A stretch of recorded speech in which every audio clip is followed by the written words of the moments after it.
Well, good afternoon, everybody. Bon après-midi, tout le monde. Bienvenue aux audiences du comité de délégation de la ville d'Ottawa pour le groupe urbain numéro 1.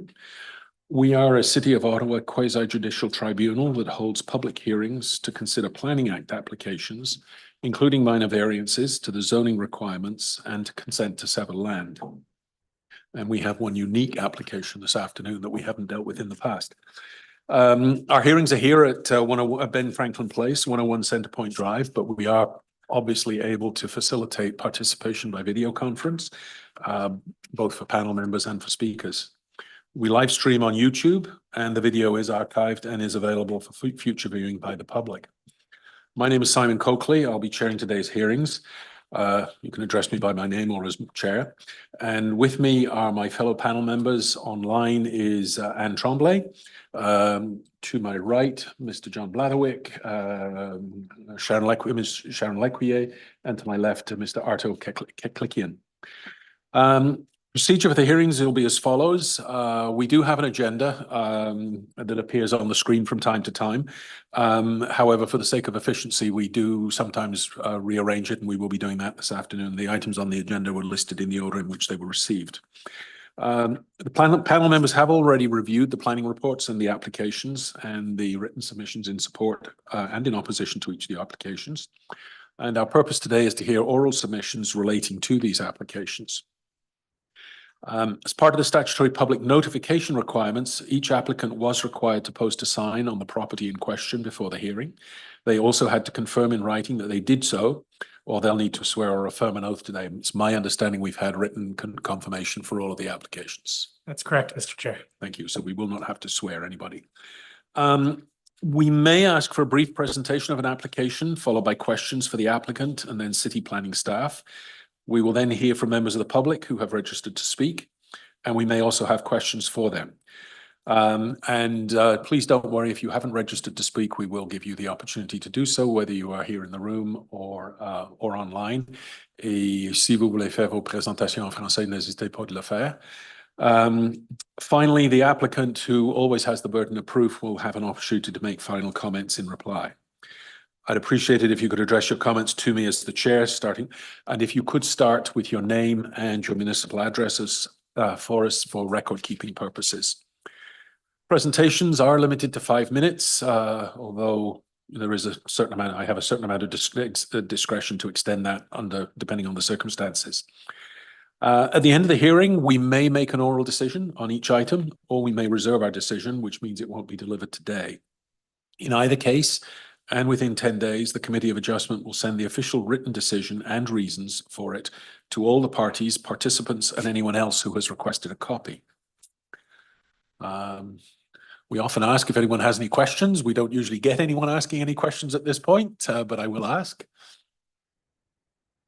No, there being none apparent. I'll ask my fellow panel members whether anyone has a declaration of conflict of interest they want to register. Okay, seeing none, thank you very much. It's my understanding that we have 2 sets of minutes to receive or confirm. So the first one, the September 4th meeting. Any comments? We're all good. And then the September 18th meeting. No comments, all good. Okay, thank you. So as I say, we do rearrange the agenda just a little bit, and we're going to start by doing that now. We have 2 adjournment possibility, or 2 adjournment requests. One, I understand, is by the agent, Mr. Yalkotsky, for item number 3. So Mr. Yalkotsky, are you here or are you online? You're online. Oh, no, you're there. Sorry.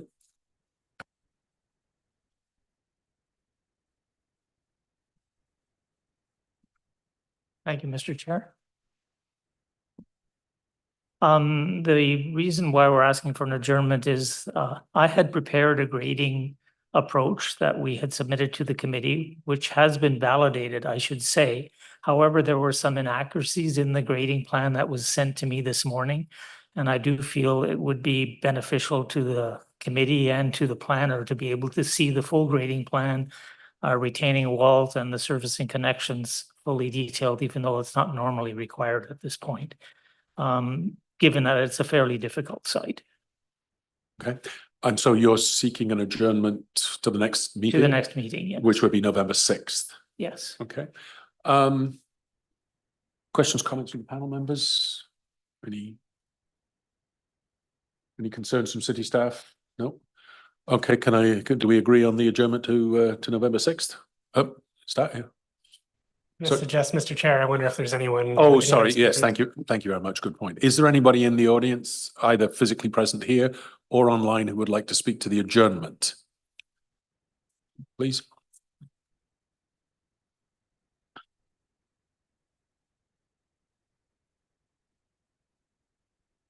My name is Fernand Cormier. Could you push the button on your microphone there just so the green light comes on? Thank you. My name is Fernand Cormier. I'm the co-owner of one of the properties dealing with the minor variance on 252 Bradley, not 252, but 259 Bradley. I will not be able to come to the next meeting if that's the case. I will be away physically. And since the meetings are held, the other participants have to take time off from their work to come. So would you be available if it was postponed until the 20th of November? Is it the? no, that's even worse. That's even worse.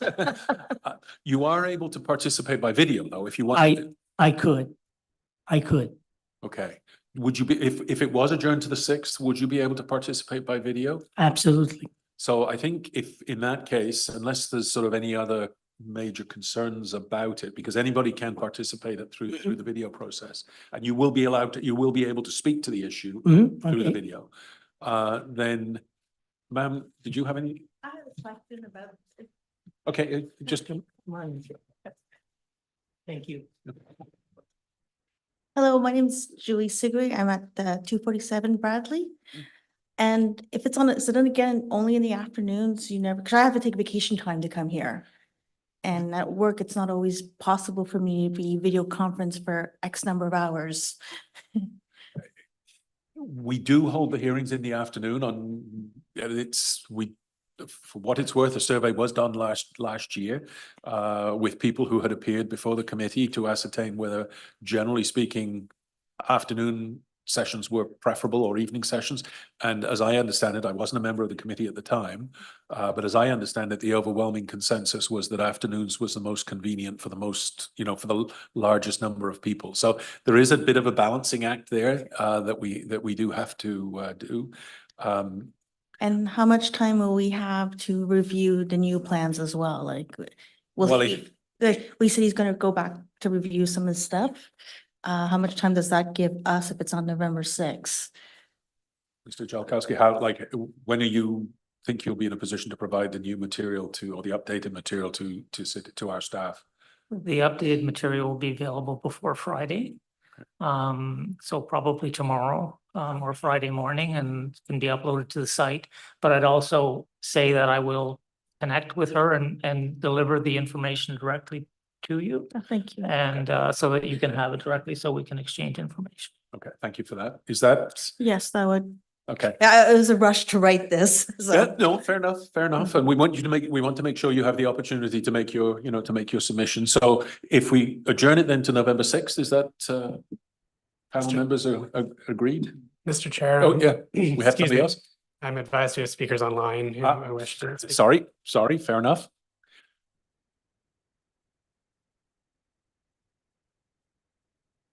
Hi, this is Nishal Lutful. Hi, this is Nishal Lutful. I'm also like a resident of 250 Bradley Avenue, 250 Bradley Avenue, and I would like to continue as well.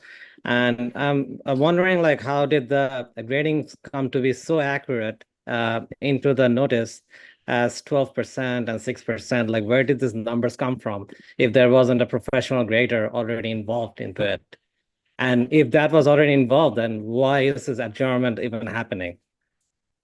That actually is a question that's best held for when the presentation and the actual hearing takes place. What we're just talking about at this point, sir, is whether or not to proceed this afternoon, or to proceed on November 6th. And as the applicant, Mr. Jalkowski, on behalf of the applicant, has indicated, he feels that it would be in everybody's best interest to be able to see this latest report. And that may very well answer some of your questions once you have an opportunity to see it. And Mr. Jalkowski is sort of nodding his head up and down there. I'm assuming that he's agreeing with that this new report may answer that question for you. I'm not questioning onto the accuracy of the report. I'm just wondering, like, since those numbers are there, they must have had some thought process behind it, Chairman. And since we already have so much information and there's so much representation from the community today, it would be great if we can continue. Mr. Jalkowski, did you want to? Yeah, Mr. Chair, we had all the geodetic information for the site, and we did that as an architectural analysis, and that was used to create the plans that you have today. I'm confirming that the site grading and servicing plan confirms those grades and confirms all of that information as well. It's just that there were several mistakes made on it. One being that they didn't take into account the fact that the front to the back of the building changes in grade a bit. But the grading confirms that the slopes and the elevations that we have, so we had that as part of the survey, are all in keeping with what our proposal currently is. Okay, thank you. Ms. Tremblay, you wish to? Yeah, I just want to make the point that when an agent requests an adjournment, and it's their first request, we try and accommodate them as much as we can, only because if the intent is truly to provide greater clarity, in particular to the decision makers, the panelists, I mean, it's great that Mr. Jalkowski has agreed to provide all the information to his neighbors, to the neighbors of the subject property. That's great, but the committee also has an interest in ensuring that we have the most up-to-date information, and that the accuracy is part of the applications that we're reviewing and approving. So just want to make the comment that it's great that we have also the ability to be online. So hopefully a number of the members will be able to reconnect with us on November 6th or whatever date we finally decide. Thank you, Ms. Tremblay. So, Ms. Leckie? If they can't attend, they can submit. Oh, yeah. So that's, even if you're not able to attend, you are always able to send in a written submission that the members of the panel do review and take into account in our decision-making process. So, adjournments are supposed to be quick and straightforward. Well, but just a question about what you're saying. So whatever I would have sent already, I could amend and resend. Yes. Perfect. Yes, Thank yes. you. Yeah, wonderful. Okay. Are we all in agreement then that we will adjourn this to November 6th? Okay. You might as well stay there because the second adjournment, as you already know, obviously, it relates to item number 5, which is 455 Dawson. Now, I understand in this instance, it's the city that is recommending the adjournment, and that you may not, Mr. Jalkowski, entirely be in agreement with that. So is that correct? Perhaps if I could, please, sorry. Thank you, Mr. Coakley. That is correct. Initially, staff had requested the adjournment in part because we identified a 1.5, an additional variance that would be required. And then Mr. Jalkowski did revise his plan, so that would no longer be required. However, our member of our forestry team had also requested an adjournment.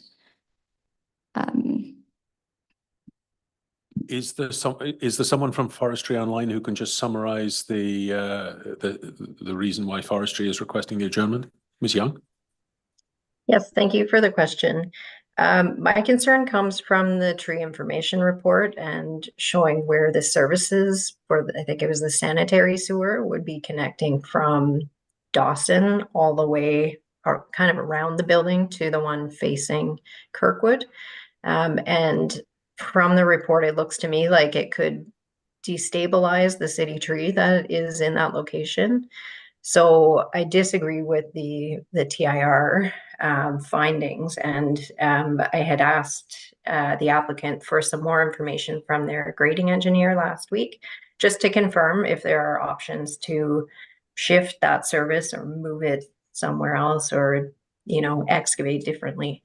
And I hadn't heard back, so we would just like to get a resolution on that before proceeding, if we can. Okay, thank you, Ms. Young. Mr. Yalkowski? Yeah, I'm actually in agreement with the adjournment because I did connect with regards to getting the building resized slightly to meet the 1.5 side yard requirement, meter side. However, I was unable to get the tree arborist to confirm. So I did respond to the email, but I did not get a response from my from the tree consultant to confirm that we can bore underneath that tree, as was suggested by the city. The difficulty we have in this circumstance is it's rather unique. We have a property that fronts on Kirkwood, and there is no sewer on Kirkwood. And it's only a sewer line that we're doing, not further lines. So that boring is the most logical option, and that was suggested by city staff. I just don't have the confirmation back that we can go ahead and do that. So again, would November 6th work? Yeah. And you're confident you'll have the Oh, yeah. information you need by that? Ms. Young, would you be satisfied with November 6th, that should give enough time to get the information you would need? Yep, provided that the grading engineer can provide the information by that time, which I think they can. That would be reasonable. Thank you. Panel members, any questions or any issues regarding an adjournment? Okay. Anybody here in the room who wants to speak to the issue of adjournment for this for 455 Dawson? Seeing none, do we have anybody online? There's no one online, Mr. Chair. Okay, thank you very much. Then panel members, can we agree that it's adjourned to November 6th? Okay, see you on November 6th, Mr. Jalkowski. Thank you, Mr. Chair and panel. Okay, we now have a number of items that we are pretty certain we can dispose of fairly quickly. So we'll go back to the agenda and go to item number 1, which is 484 Roosevelt Street.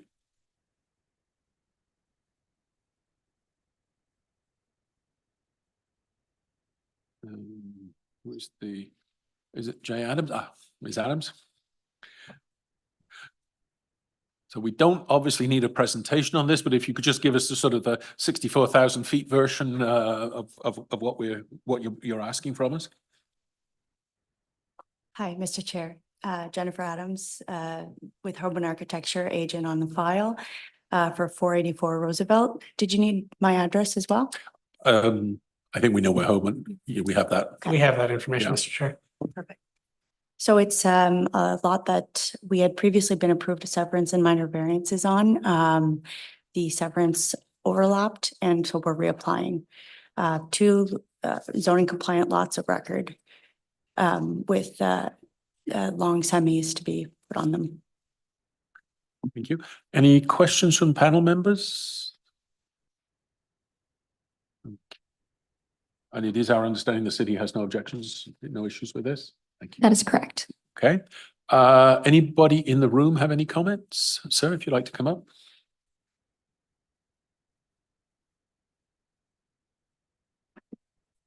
Thank you. Bruce Kinsman, 397 Kenwood Avenue. The way I understood this property originally was that it was going to be 2 single-family dwellings, with the property would be split, and there'd be 2 single-family dwellings on it. That I understand has lapsed. And now the application, from what I understand, is for 4 dwellings on there. When I look at the site plan, it seems to be that there's a lot of entrances. I haven't seen any elevations, but in the site plan, it seems that there could potentially be, as there has been other places on our street, that what looked like was going to be 2 long semis has been turned into triplexes, multiple triplexes with 12 residences on the property. So, or 8 to 12 residents on the property. I'm here to ensure for myself and my neighbors that it is, this time around, it's definitely going to be 4 residences only.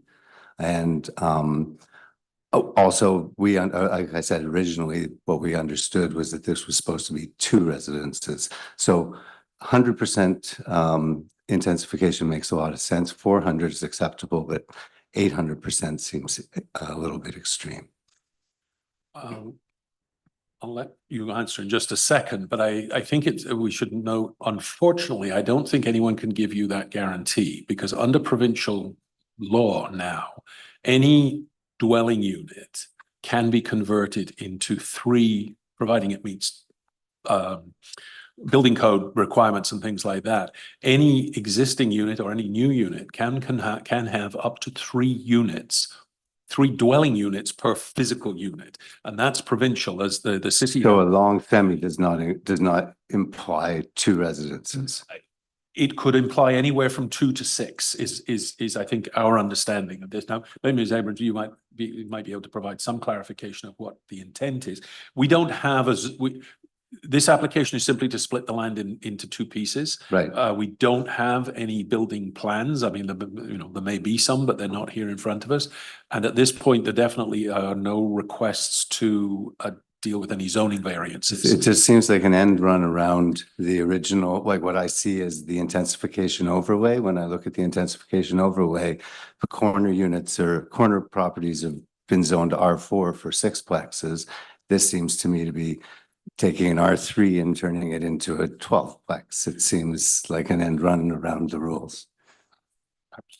Want to try and address that? I was just going to state what you did previously, that they are zoning compliant lots that we are proposing, so. I mean, all I can suggest to you, sir, is where I live, there's a traditional semi-detached building that used to have 2 families in it. One side now has 3. Because I can see 3 electric meters on the back wall of it. This is now, as of right, under provincial law, if you have a unit that is zoning compliant, and you're able to adapt it with to comply with building code for egress and fire escape and all of those sorts of things, you are entitled to have. So even with new builds, excuse me, I'm sorry, I didn't mean to interrupt. No, that's so even with new builds, you don't have to provide for the potential of 12 to 24 vehicles being added to the street? Parking is an issue that comes at us in both directions. Not enough parking, too much parking, not enough vehicle, too many bicycles. We hear parking issues all the. But in the city overlay for intensification, there are specific rules designated around parking. For example, on a R4 designated corner, if I put a 6plex where my property is, I do not have to provide parking.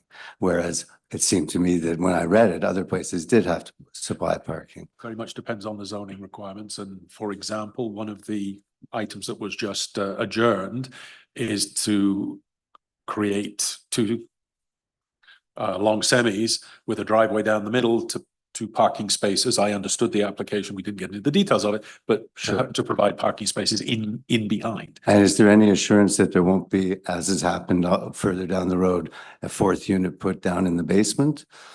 Because we've ended up with that where it's been allowed to have 3 units and 4 meters were there from the get-go, and then there was basement apartments put in, which suddenly makes it 8 units. Providing it complies with zoning and building code. There's nothing anybody can do. There's nothing this committee can do about it. And even quite frankly, like I said, this is now provincial law in Ontario, the as of right. I mean, we've heard noises that the province is thinking of going even further than where it's gone already, because they're of the view that we need to find more housing. Whether one agrees with that or not, that is the authority of the provincial government. So. All right. Well, thank you very much. That's my question. No, that's quite all right. So anybody else, largely on the issue of adjournment? No? Did you want to say something, Ms. Abrams? Or just. No, that's fine. Thank Okay. you. Yeah. Panel members, are we in a position to proceed? All in favor of granting? Okay, so you have thank you very much. That's unanimous. So the next one is item number 2, 99 Fifth and 819 Bank. And that would be Mr. or Ms. Libman.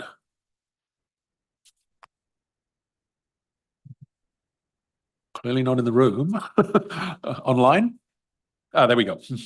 Hello. Hello, Ms. Libman.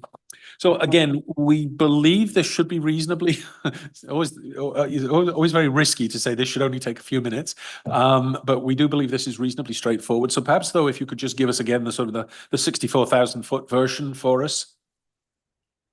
Certainly. So what we have here at the corner of Bank Street and Fifth Avenue is a commercial portion of the building and a residential portion behind. We did apply for part lot control to separate the two buildings for independent conveyance, but market conditions have changed and there's not a purchaser in the wings or planned. And so we have applied to the committee to reenact the same relief through the form of a severance that will be permanent separation of the two buildings. We were here in August and requested an adjournment to allow us to file an additional application for two balcony encroachments on the 4th to 6th floors. So we've included that as well, which was not part of the previous part lot control approval. Okay, thank you very much. And you agree the city has no concerns with this, my understanding? That is correct. Correct, thank you. But you're in agreement with our servicing plan and the our conditions that we stand, the registered reference plan and the electronic registration, you're okay with those? Okay. Yes. Panel members, any questions? Comments? No? Anybody either here in the room or online have any questions or comments about this? Hearing none, seeing none. Are we inclined to agree on this one, everybody? Is that the all right? Yeah, it's unanimous. Thank you very much, Mr. Libman. Great, thank you. We'll now go to item number 6, 451 Roosevelt. And that is...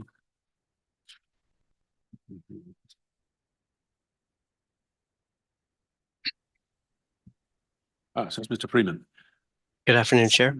Good afternoon. Again, if, fingers tightly crossed, this should be reasonably straightforward, but perhaps if you could just again give us the 64,000 foot version of this. And absolutely.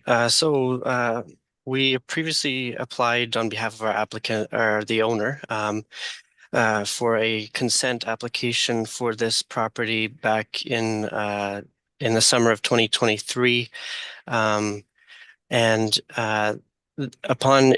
was approved by the committee, and upon investigation of the building, specifically the foundation, it was discovered that it needed significant repair. So it made the proposed consent and unfeasible. So we're requesting a cancellation under the authority of Section 5045 of the Planning Act to essentially undo the previous decision of the committee and revert back to the original lot. The intent here is that we have submitted a new consent application for this land, for this site, which will be heard. I believe it's on November 6th. So we need to essentially cancel the previous consent in order to apply for a new consent. And that was the approach recommended to us by our lawyer. okay, thank you. So this is a somewhat unusual request to the committee. I'm definitely not we haven't had one since I've been on the committee, but do any of the, again, city, I presume, has no issues with this? No concerns. Thank you, thank you. Any questions from panel members? No. Any comments, issues from the public, either here or online? No. Okay, seeing none, then are we all in favor of how do we technically word this? Grant this cancellation request, I suppose would be the best wording, would it? That seems appropriate, Mr. Chair. Okay, so are we all in favor of granting this cancellation request? So, yeah. You're back to square one, Mr. Freeman. And look forward to seeing you in 2 weeks' time. Oh, Thank you, Chair. a little bit more than 2 weeks' time, 4 weeks' time, I think it is it? Okay, now we could go to, I believe, item number 4.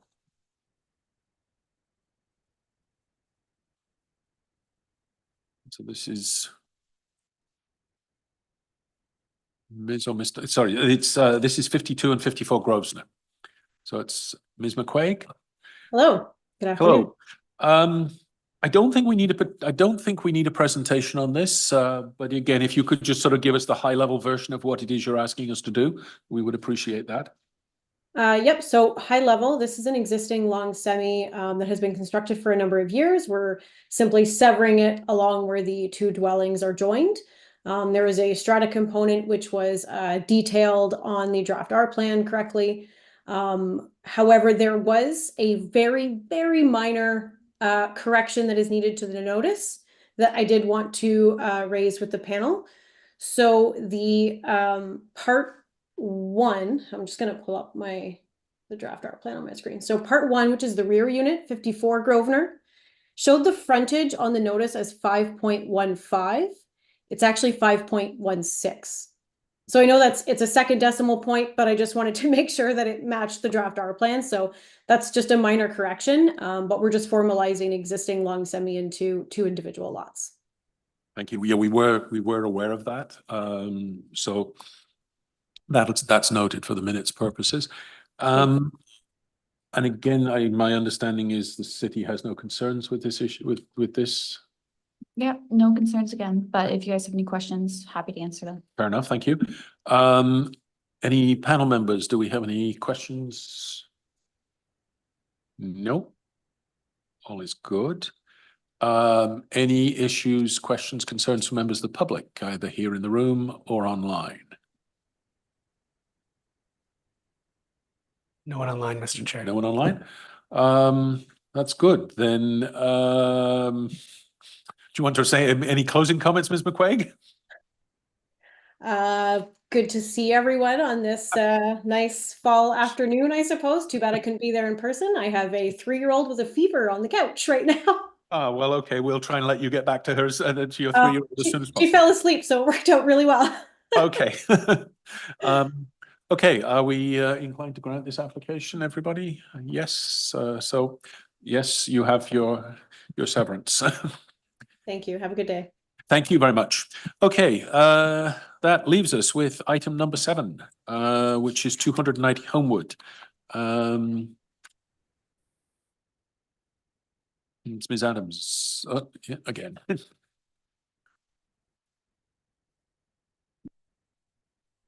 I think on this one, if you don't mind, we would rather like a presentation, seeing that sort of things have bounced around a little bit. And I know there are a number of concerns that have been raised about trees. So to the extent that you can address the trees issue in your presentation, I think that would be helpful to us. Thanks, happy to. My colleague Todd and I, this is Todd Duckworth, I'm Jennifer Adams, Hope and Architecture.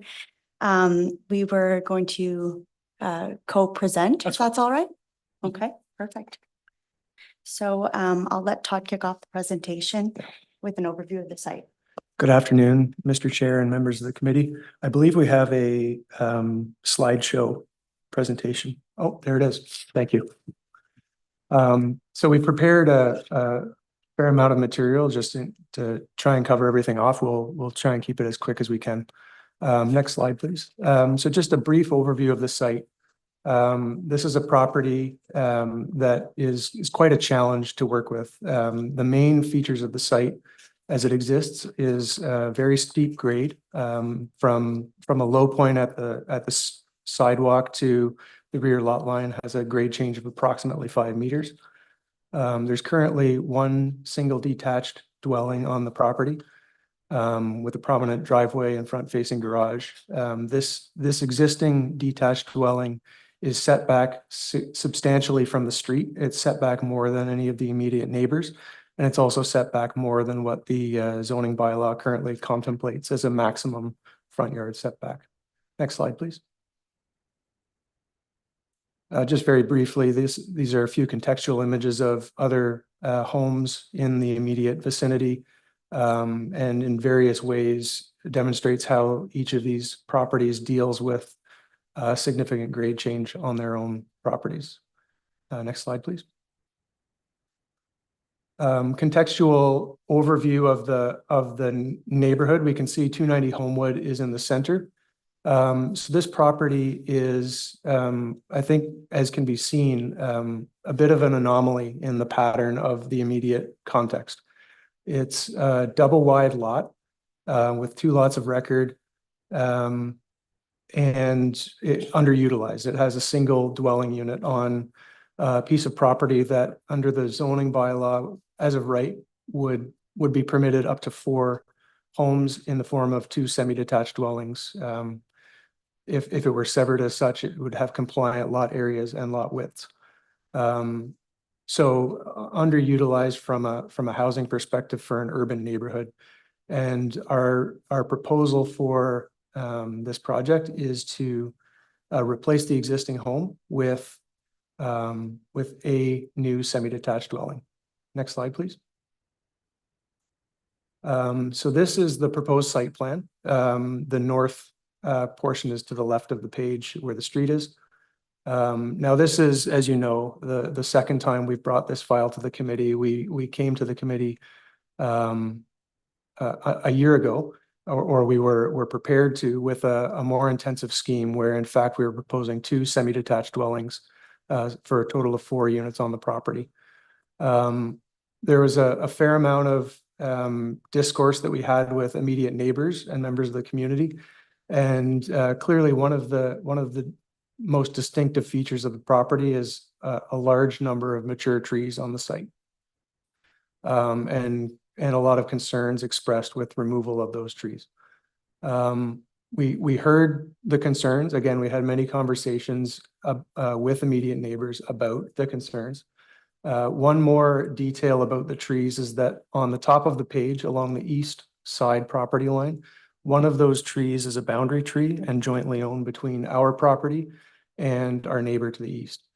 That neighbor to the east, we spoke with him and presented the proposal, and they decided not to consent to the removal of that boundary tree, which led us to investigate other options for the development.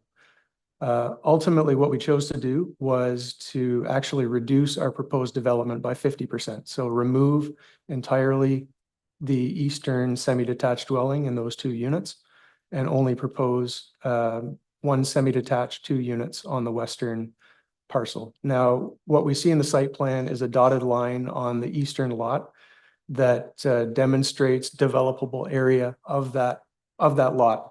And this was shown on our site plan at the request of planning staff.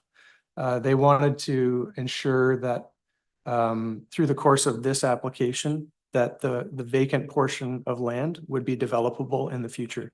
There's no proposed development under our application, but they wanted to have the assurance that it could be developed in the future and we weren't creating a lot that would be undevelopable down the road. Sorry, can I just confirm? So something could be developed there without seeking variations to the bylaw? That's correct. I mean, that doesn't mean that there might not be applications, but it's possible. Thank you. Absolutely, that's correct. And the other piece of information that's important is that the property can be developed without disruption to the boundary tree. And so one tree we were not permitted to remove because it was boundary tree and jointly owned. what's being proposed today is actually the retention of 6 trees in total along that eastern lot line. So a cluster of trees together. 5 of those trees are within our property and owned under our property, but sorry, I've got we decided ultimately to make a proposal, and there's a corresponding tree information report that identifies those 6 trees as being protected. There's a protection plan in place with a boundary that surrounds their root zone. And the developable area illustrated on our site plan shows that this property can be developed also without going into that tree protection zone. So that's the reason why it's shown on our site plan, but there's no proposal there. One last comment I'll make on the trees before moving on. There are 4 large mature trees within the proposed development footprint. They're 4 Colorado spruce, very large and mature trees, and you'll be aware of many concerns that have been raised by members of the community about the removal of those trees. What I think is very important to note is that while the proposal of the development involves the removal of those trees, none of the variances proposed today have a direct bearing on the removal of those trees. The 4 trees are within the bylaw approved buildable area of the property. And so if someone was applying for a building permit application with no variances to the bylaw, those 4 trees would be within the bylaw compliant footprint of a buildable area. So what's being asked of the committee today is not a direct decision on whether or not those trees be removed or not, because the variances proposed are not directly leading to their removal. Next slide, please. And I'll pass it over to my colleague Jen, and she can speak to some of the variances. Thanks, Todd. I'll try to sum this up quickly. I just want to go over the variances we're applying for in summary. So we're applying for 3. Variance 1 is a reduction to the rear yard setback, which Todd will discuss in a moment. Variance 2 and 3 I'll talk about right now briefly. Variance 2 is to seek permission to reduce the setback of steps or landings from the front lot line to 0.25 meters, where when they are at or below the first level of the home, front steps can't be closer than 0.6 meters. We're driven to this because of the challenges of the site, which Todd mentioned. And the homes are designed so that the main living level, including the entrances, are essentially a full story above the street level at the front, requiring a full flight of stairs. So just looking for a bit of extra room to add the final steps and landing at the very bottom, going to the driveway, as you'll see in this slide. The third variance we're seeking is to allow the development of a front-facing attached garage. Where there's no front-facing attached garage or carports are permitted based on our streetscape character analysis.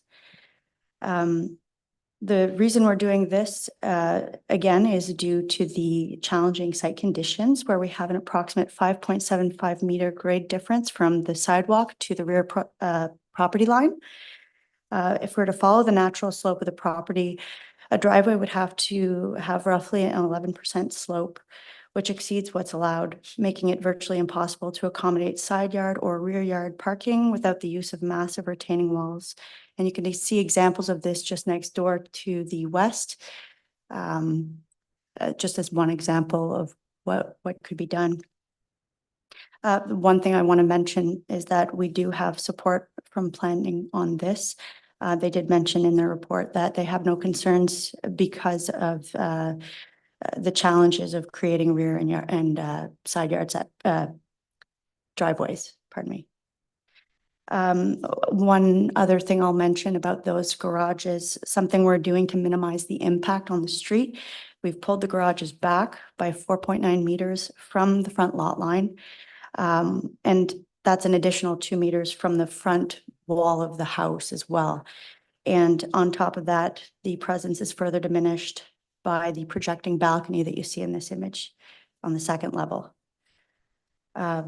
Finally, although it's not the dominant pattern on the street, There's still many front-facing garages in the general vicinity, which we'd be happy to touch on after. There's a slide at the end of the presentation with some context. So the last variance, Todd, if you can talk about that. Next slide, please. And next again.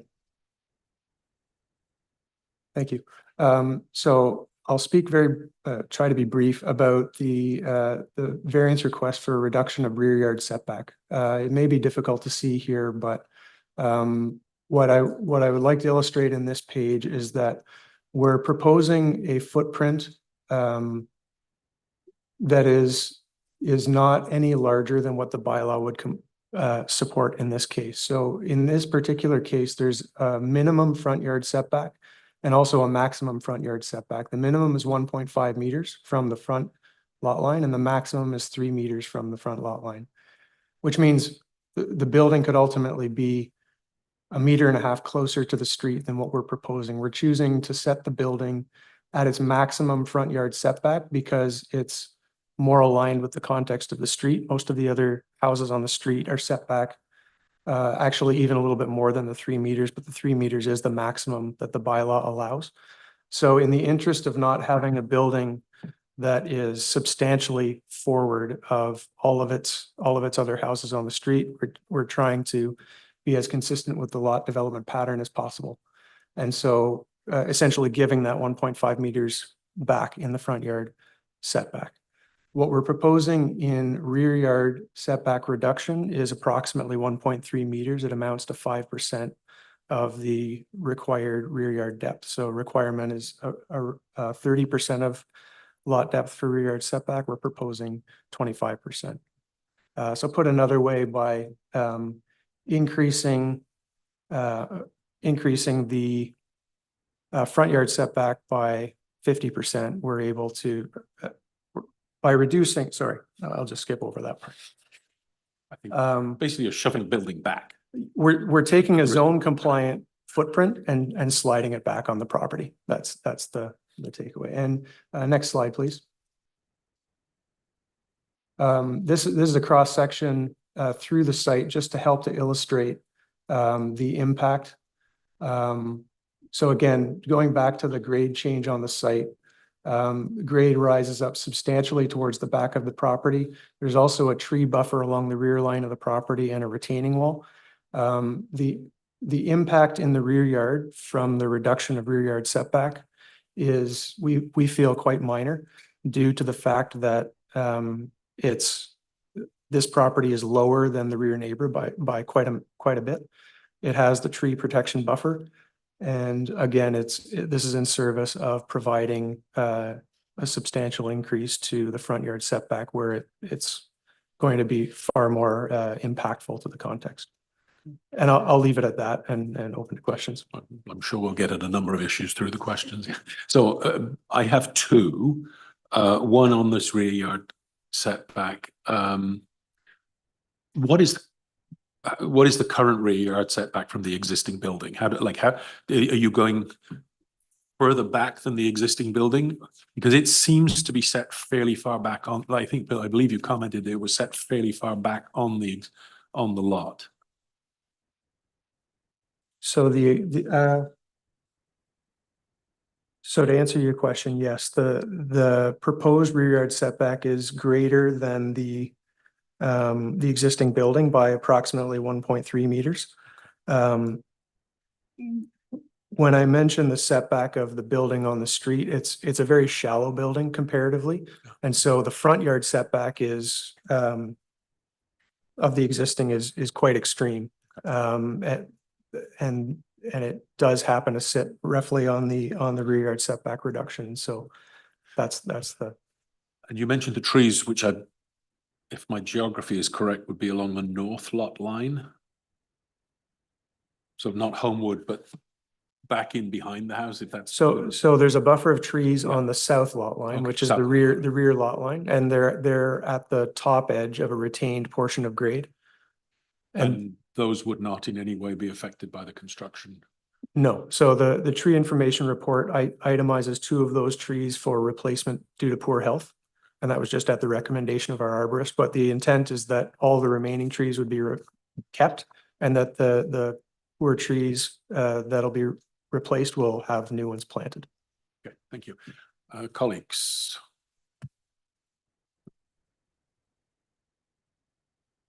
Zachary? I'll start. Just looking at the plan, I noticed that you initially had different plan ideas. What made you go with a semi-detached and then a consent to sever with potential future development rather than doing a row of three? Well, as we understand, the two lots are lots of record. So the portion that's being left vacant is its own lot without requirement for a severance. And we began with two semis, so that was our starting point. But we felt that that the single semi was still a suitable configuration for the property that we are choosing to develop. And the potential for the other lot would be a varied option, another form, as opposed to a three-door row, which would possibly require that the property lines be redistributed. Okay, and their plans are not set on the part three. For the vacant portion? Yeah. There are no plans proposed at this time. Okay, so no plans to sell or no plans to? Not that I'm aware of, no.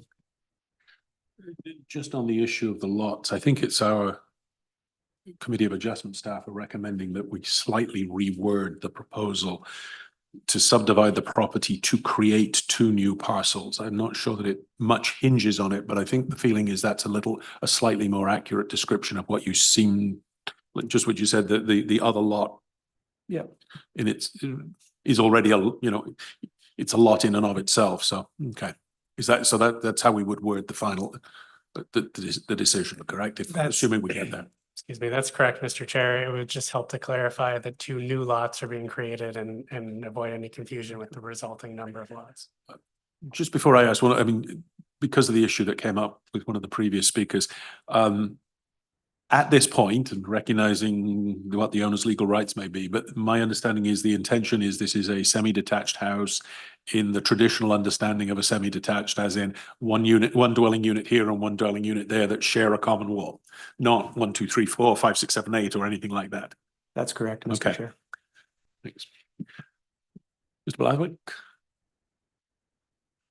Thank you, Mr. Chair. My first question is to staff. I'm looking at page 2 of your October 10th report and third paragraph from the top. In here, you state that staff are satisfied that it is possible to develop this lot while maintaining tree number 18. I think we've already discussed that, the boundary tree, with a portion of the group of spruce trees around it to maintain stability. What portion of the spruce trees, given the amount of comments that have come from the neighborhood regarding retaining all of these trees? Ms. Lincoln? Ms. Lincoln's there. Thank you, Mr. Blatherwick. I might call on assistance from Mrs. Young for assistance in this question, but the retained lot is not proposed for any development. It's my understanding that the hope is, or the plan is, to retain that boundary tree and hopefully the entire portion of that grouping of trees.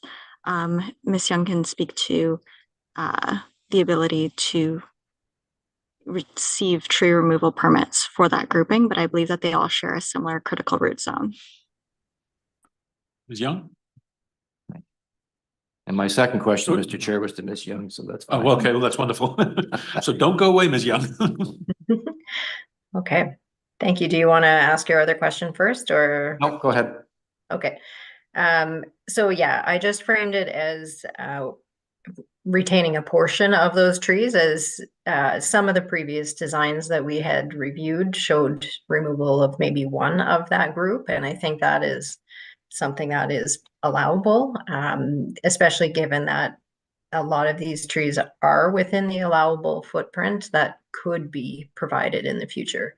The main thing that we're trying to state is that tree number 18 cannot be permitted without permission from the neighbor, and that it has been recommended previously to retain several of the existing trees around it to make sure it's stable. So it's not black and white that all of them will be removed or will be retained, but it just allows some flexibility. So thank you, Ms. Young. So there's no provision in the tree information report that speaks to preserving all of these trees.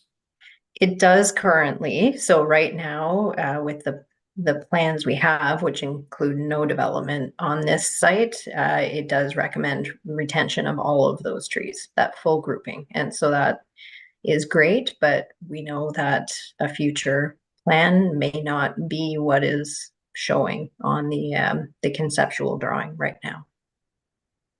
So this is a recommendation and not a requirement. Yes. Okay. Except for tree 18. Yes, no doubt you are well aware of 4.8.2 in the city official plan, sub 6 regarding trees. And Yes. I'm just wondering, looking at sub 6, when considering impacts on the urban forest and trees, approvals and tree permits shall not be denied for development that conforms to the zoning bylaw. So I guess the question is, if the applicant decides to just develop this, what will be a vacant lot with the building that will not require any zoning bylaw amendments, then or variances, then quite frankly, tree permits could be issued for every tree on that part of that site, except with the exception of the boundary tree.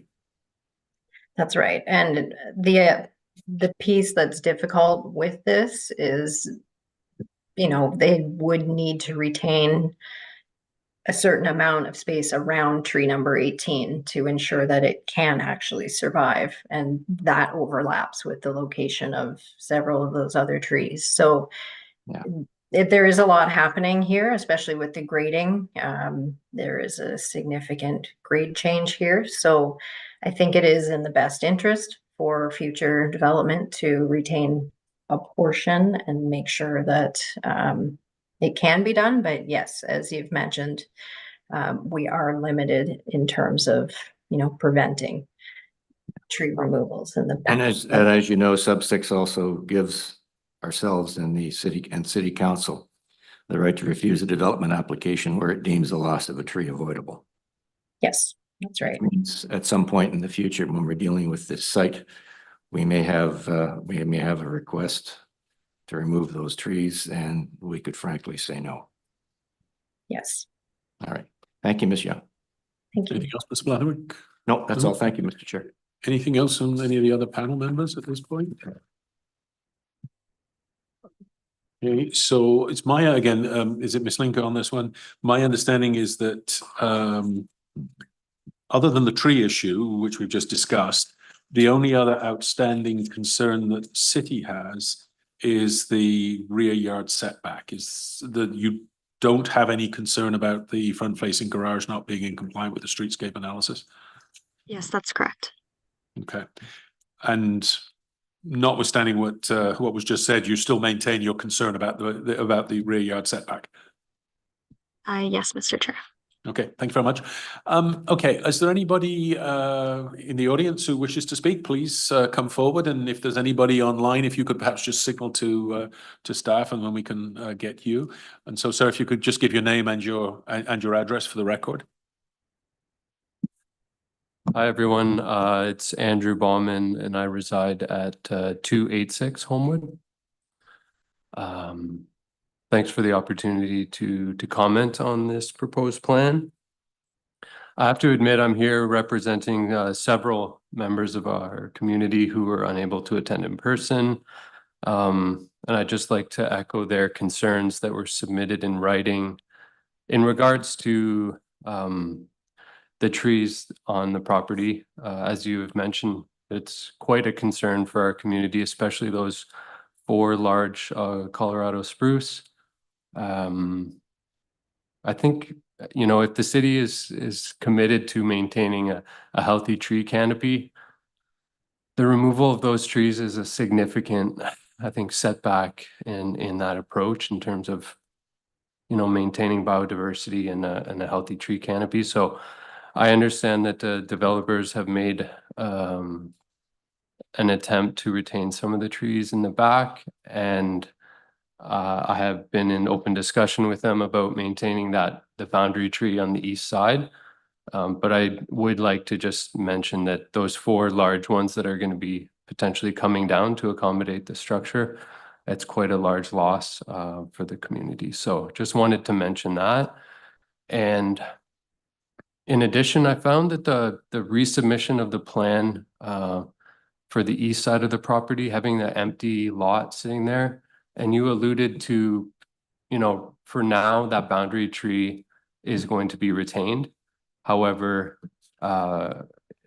in future development of that site, it's not a given that tree or that clump of trees will remain. I would just say that I find this plan a little bit disingenuous in that it's one structure on the side, and then on the east side, there's just an empty lot, and there's no real communication or transparency on what that development will look like. So me being the neighbor, I can appreciate that at this time the boundary tree has been kept, but I have some misgivings about what that lot could look like, and maintaining those trees on the east side is very important, and it's a priority for me.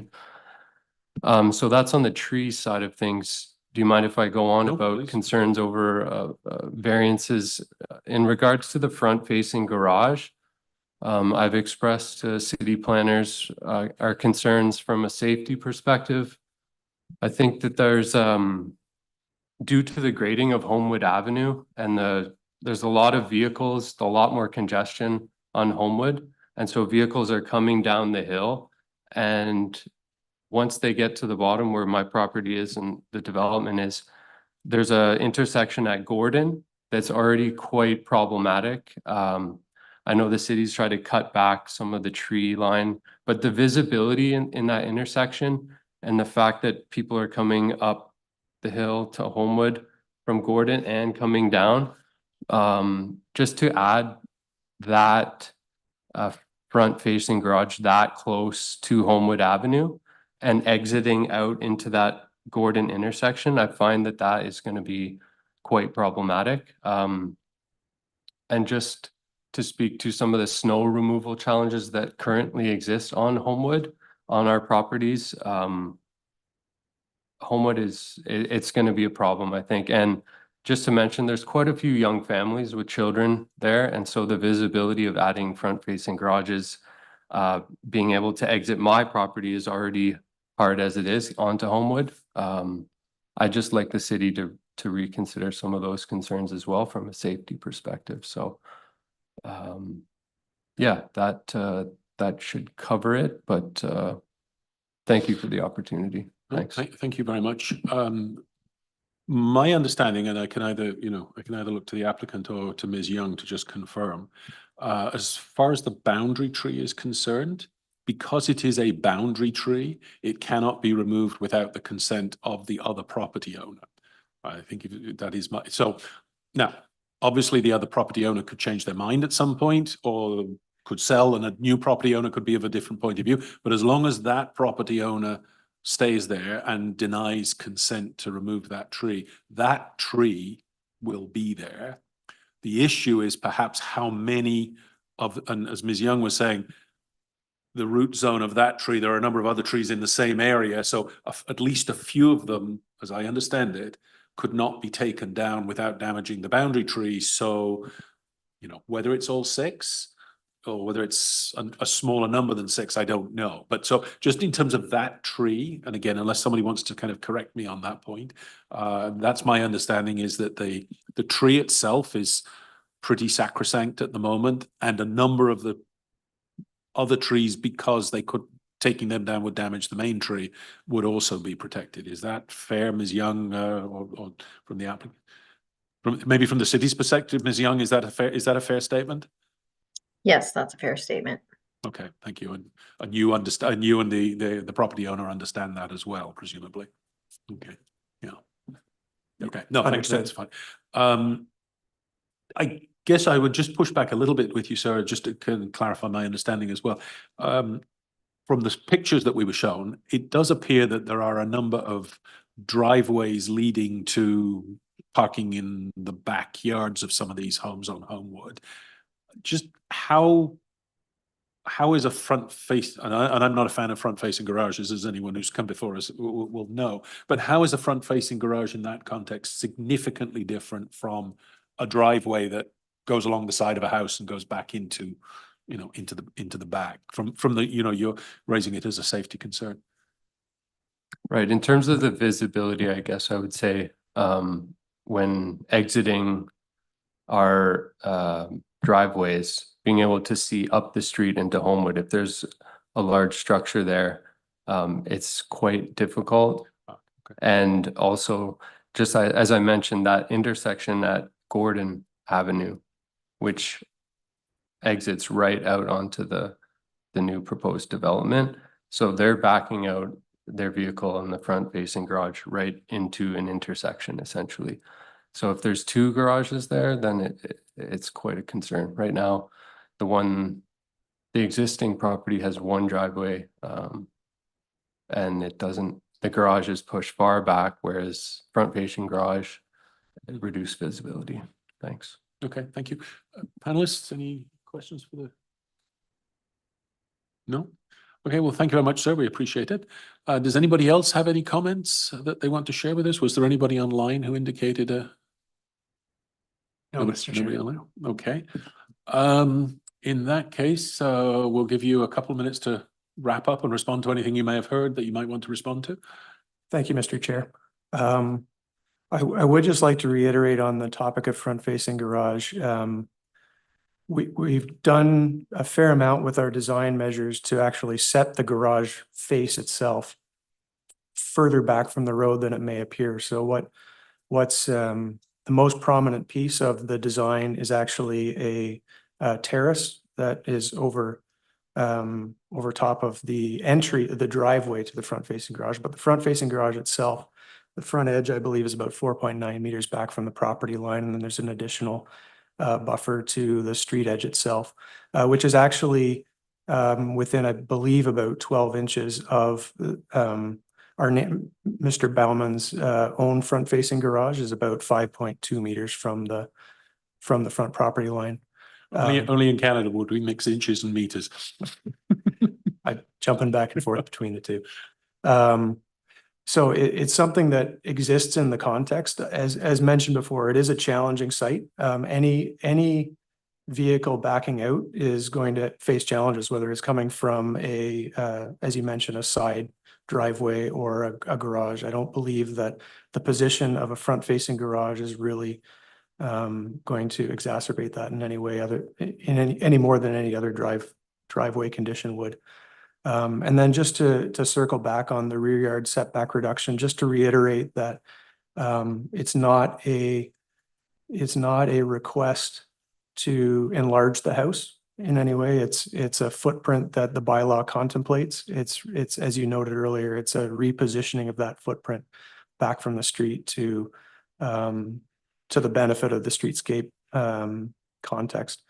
And I skipped over it, but on that aerial map that I was showing, there aren't a lot of other rear yard setbacks that are as small, but they certainly do exist in the neighborhood. There's varied rear yard setbacks, and what's being proposed is kind of within the realm of what exists elsewhere in the immediate vicinity, from a 30% to a 25% depth. Okay, thank you very much. I'm going to think that we probably want to reserve on this one. Okay, so we will reserve, but you will receive a copy of the decision within the 10 days. Thank you very much. Thank you, Mr. Chair. We will decide a little bit later. We're not going to decide right this minute, but it will be decided. And if you've provided your name to committee staff, you will get a copy of the decision as well, sir. Everybody who provides a name gets a copy of the decision. Unless there's any other business that I'm not aware of.